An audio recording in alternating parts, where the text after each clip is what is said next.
I'm at the Badger Recreation Area, and I'm on the Great Sauk Trail. I think that's the name of it. A new trail that goes through the Badger area here. And I'm hoping to see how it is. It's nicely paved. And off to our left here, it looks like some dairy forage land. And as you probably know or remember, it's this 7,350 acres is owned by Dairy Forage, the HoChunk, and the DNR.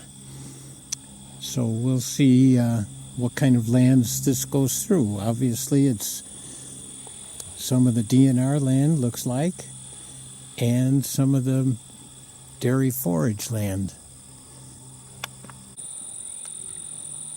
There used to be many buildings like this, like 1,400 buildings on this property. Many of them used to have berms along the side of the buildings just in case there were explosions, so that the explosions would go up and not over to the next buildings. The Badger plant made propellant. It didn't make the actual ammunition, it made the propellant for bullets and shells and rockets and things like that for World War II, Vietnam, and Korean wars. But now, as you can see, the windows are all broken and the bushes are growing around it, and it's not used at all. I think I'm hearing cicadas. You know, they are underground as grubs for a long time, several years, sometimes 7, sometimes 17, other ones different times. But there's also a lot of pine trees here. It almost looks like a planted growth here. So much went on in this area. Even before the Badger plant, there were farms here. People were told they couldn't farm here. They had to get off the land within a couple months. It looks like some invasives along here too. Perhaps autumn olive. And a lot of goldenrod here all over. Some sumac.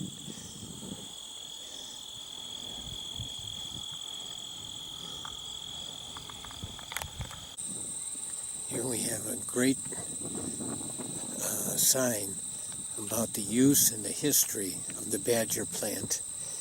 And it does say 1,400 buildings, like I had said. And 1997 was when it was decommissioned. And then the land was going to go back to the DNR, the HoChunk, and Dairy Forage. Now you look out here and see very few trees except way off in the distance there. And that's what a prairie is.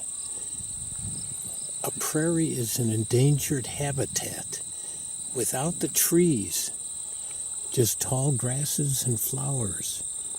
That's what a prairie's about. And certain kind of birds live on the prairie, certain animals, certain bugs, certain mammals, butterflies. It's a habitat in itself. And so very few of them exist now. That's why it's so important to keep this as a prairie. When trees start growing, like an oak tree, then it becomes a savanna. And that's a different habitat, an oak savanna. But some of these things out here, the little cedars growing, that's not for a prairie. That's what burns do. They kill off those kinds of things and allow only the prairie plants to grow again. There's a couple other little signs here, more about the history. This is a stop along the way, a nice little stop along the way. Gives you information about it. And a nice view of the prairie off to this side. Along the asphalt trail, is all this white gravel. And I had the thought that maybe it's recycled foundations from the 1400 buildings or other buildings around here. And I went down and I grabbed some and looked at it. And lots of it sure looks like it could have been concrete. Wasn't asphalt before, it was concrete and had the stones in it before. So I think it is, and they've really tried to do a nice job of recycling things from this. Here's something I didn't know was going to happen. Find a little art. An interesting thing here. It's called Timekeeper, Wood, Stone, and Metal by John S. Miller from Madison. And it's got the rocks and lines all going over toward the crane and that metal bar there. And the shadow goes along there. Oh, this is great. Here's one of the signs that clarifies what the name is. It's called the Great Sauk State Trail from Village of Prairie du Sac.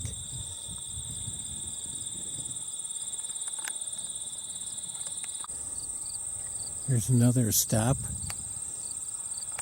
and we're looking at different kinds of birds that can be found in the grasslands in today's time. Nice little sign. Here's another sign talking about the geology of the Badgerlands. And this explains about the terminal moraine. And I think I've mentioned this before, but I got to do it again. So when the glaciers came down here, they did not form the Baraboo Bluffs. The Baraboo Bluffs were formed long time before the glaciers. The Baraboo Bluffs are 1.5 billion years old. And, that doesn't mean that all of a sudden they popped up, but, during millions and millions of years, they were pushed up. Anyway, 18,000 years ago, a glacier came through here, and this was where it ended. But glaciers don't just stop. They melt and they push, and they melt and they push forward. And so as they're melting and pushing forward, they're leaving debris, the rocks and things that they picked up along the way, way up north.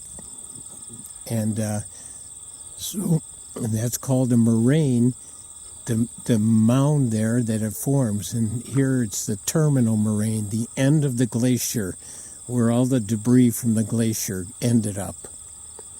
An interesting thing, and here it is right here in our area. You can see as we're heading this way, those are the Baraboo Bluffs, and just the other side of those is Devil's Lake. Okay. Hi, my name is Melanie Talmadge Signs. I'm the founding director of Little Eagle Arts Foundation, and we received a wonderful public art grant to put in an installation that's a community-built ceramic tile mural. The great thing about the site is that we're repurposing some stem walls that were left behind from the original Badger Ordnance ammunition plant. So these stem walls house these, horizontally cylindrical, whatever, whether it was for water or some sort of liquid that was stored here. But of course it was removed, and when they extended, this as a site for us, we were just so thrilled because it really is reflective of the community building that's taking place as a part of this project.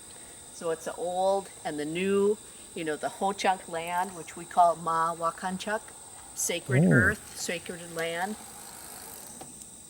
And just coming together with the creativity of the native peoples along with, the structures that were already here. So we're repurposing them.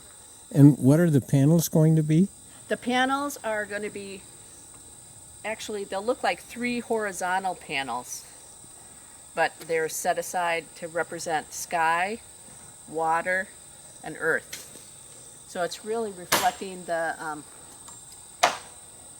connection to the natural world that HoChunks have to this land here in Yeah. Sauk County. Oh, and this will be great.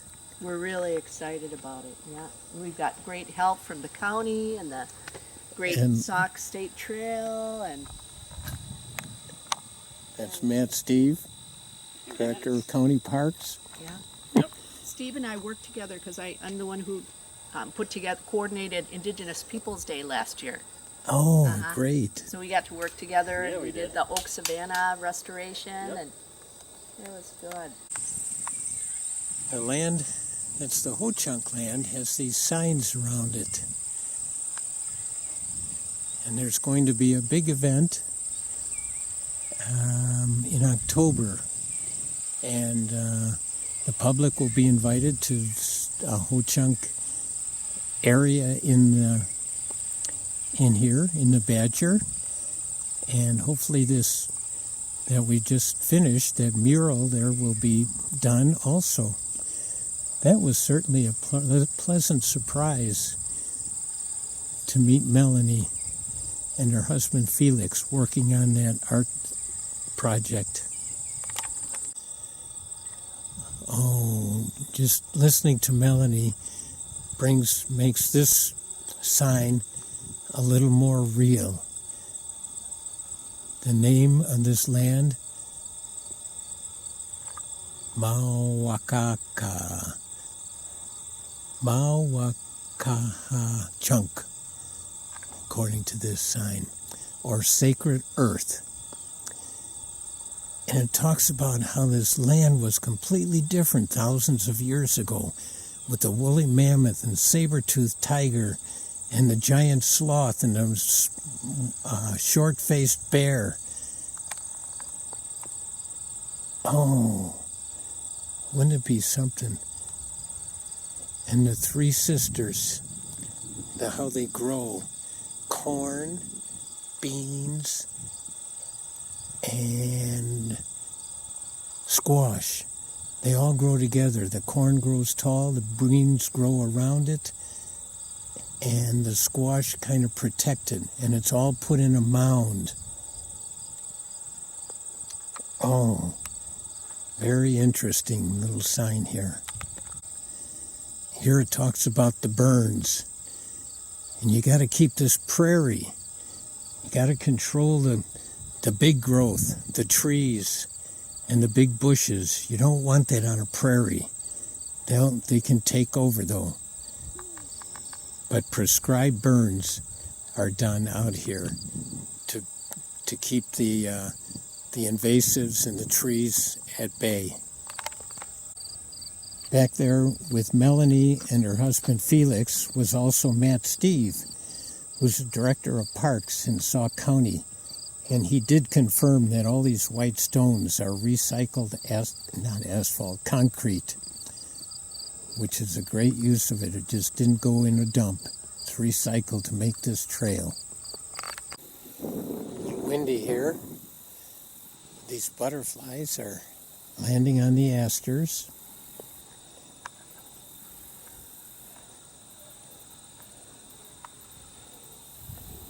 Asters are pretty here. This is an area that doesn't look like it was used for buildings.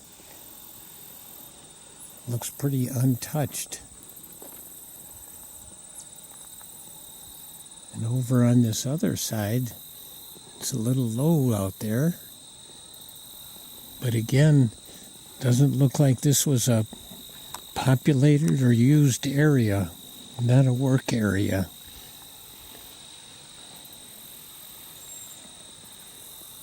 Just kind of primitive out here.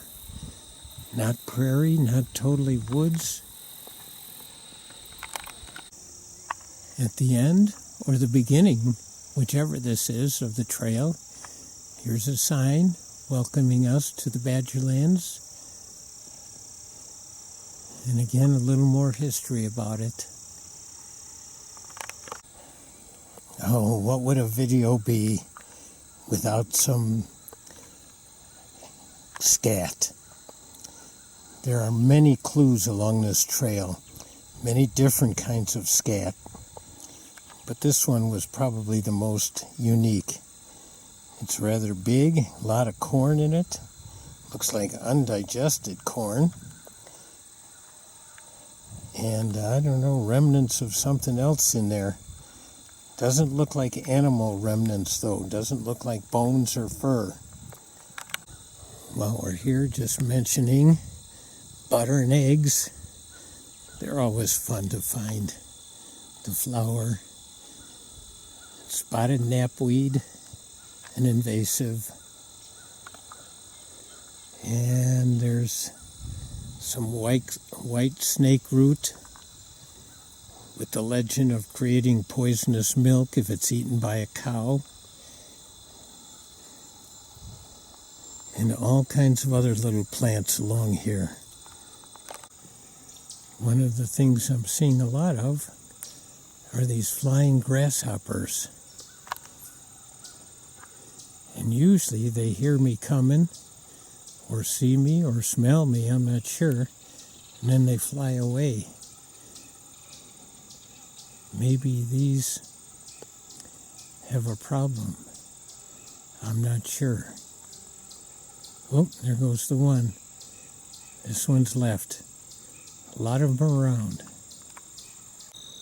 All right, little more scat.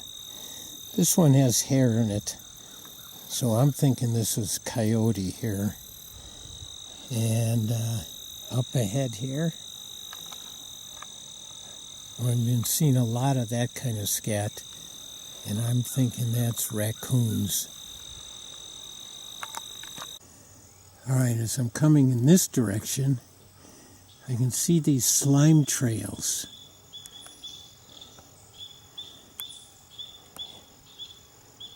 Oh, I'm hearing an interesting bird too. I hope you can hear that. Anyway, these slime trails are usually made by slugs. They kind of creep along on a film of slime. You can often see it if the sun is in the right direction on sidewalks and trails like this. Here's a slime trail, and it has the slug at the end of it. Looks like he's being cooked. He's not a nice slimy brown color. It looks like he's had his better days. A critter I can walk as fast as. A woolly bear. He's all black though. Let's see, what would that mean the legend is? A cold winter or mild winter? I forget what the legend is, but somehow they can tell the weather, supposedly. Well, this may be one of the last things on this section of the Greater Sauk Trail. These tall, thin, yellow flowers. They're in the mustard family. That's what the iNaturalist can tell me. They don't say whether they're cousins or aunts or uncles or brothers and sisters. Just in the mustard family. I'm at the Sauk Prairie Recreation Area, the Badger area, and it's a windy day. It's in the 60s, but it's windy. And we're by this plaque. The land remembers the footprints of the past, a tribute to the families who gave up their land and homes for the defense of their country in World War II. To the Badger Ordnance Works. And it's a list of all the properties here and who is on them, and a great little sign here. It's all being turned back into prairie land now, owned by HoChunk, Dairy Forage, and DNR. I know we have had videos out here before, but it's mid-October now, so we'll see what kind of differences there are. It's one of the many foundations of buildings that were out here. There were 1,400 buildings for powder and storage, all kinds of usages, chemicals. Many of the foundations have been ground up for the bicycle trail, and we'll be on the bike trail in a little while. But this one, for some reason, has not been ground up. Goldenrod is still abloom out here in the fall. Evening primrose, fleabane daisy. But the reason we stopped here is because of this, a gall. There's a couple of them here. So the thing about the gall is that a goldenrod gallfly early in the springtime lays an egg on the nice, soft, juicy stem of the goldenrod plant. When the egg hatches, the little larva burrows into the stem. And then the plant, if it could talk, say, oh, this feels awful, and grows that gall around it. Kind of like, with a pearl, a piece of sand gets in the oyster, and then the oyster says, oh, that hurts, and makes a fine coating of the pearl all around it. So we're going to take a look at this gall and see if there's a larva in it. Well, I've broken it off the plant, and I look closely at it now to see if there's any holes. If there's a jagged hole, that means somebody else got to it first. Maybe a bird, maybe some other animal, probably a bird, and enjoyed a little snack. If there's a hole that's very even, it means it climbed out itself. It's ate its way out. And that usually doesn't happen until the spring. This one has no hole, so we're going to see what we can find here. So we're taking the gall, and I'm going to take a knife and very carefully, so that I don't cut myself, cut into the gall and open it up. And let's see. Oh, yes. Let's see if you can see that. That white creamy thing inside there is the larva. I'm going to dig it out. Oh, fell on the ground.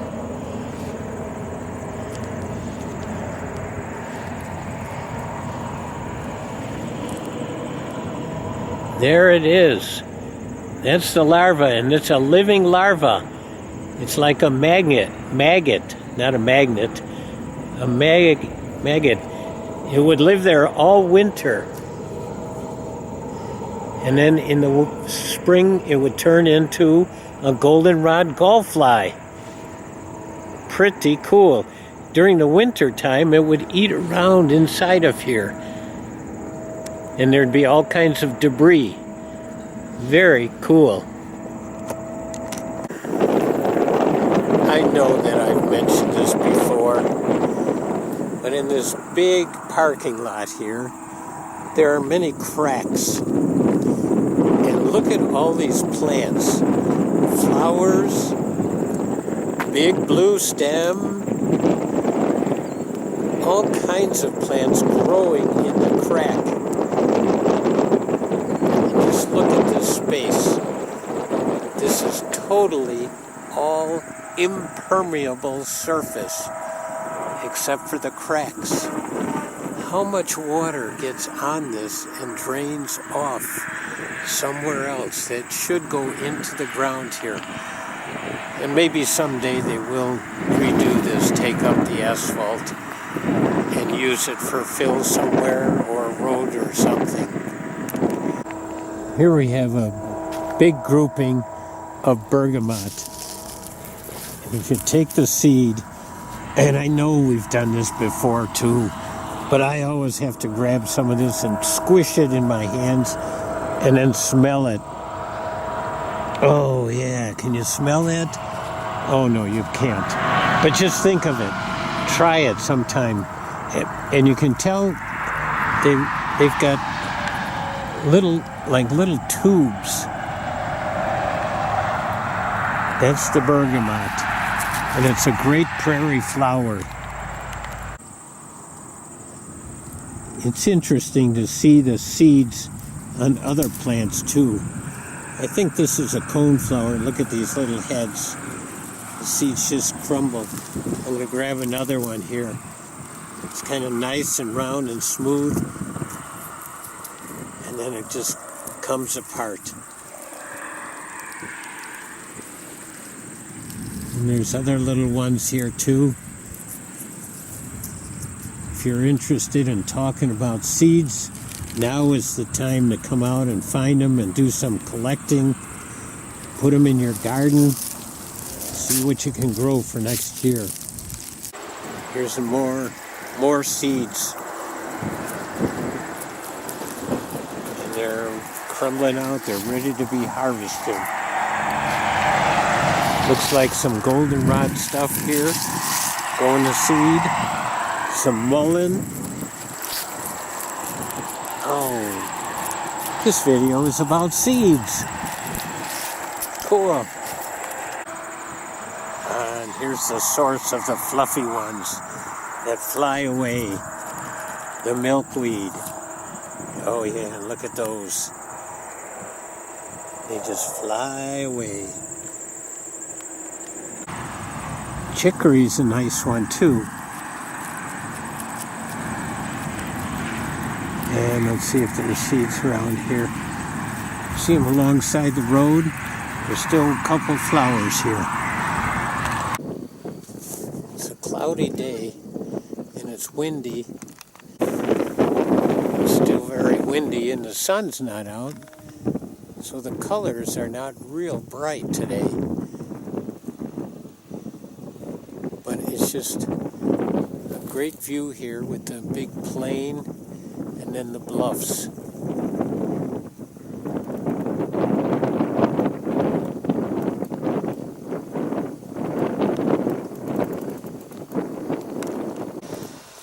Here are the HoChunk murals along the trail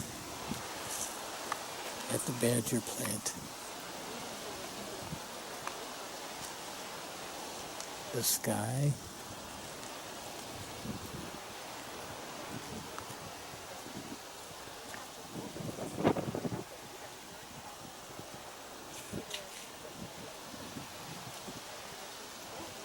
And looks like the water.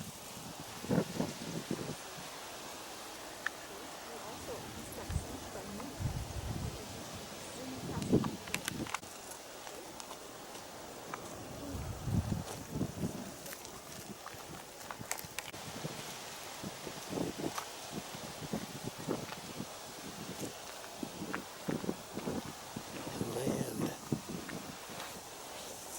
Here's the land.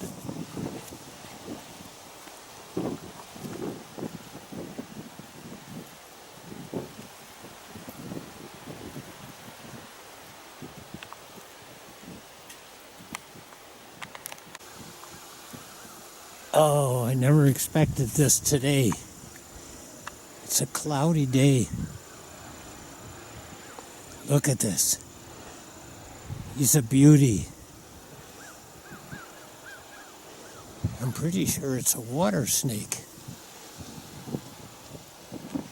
But there's no water around here. Oh, he's moving. All right, he's starting to move.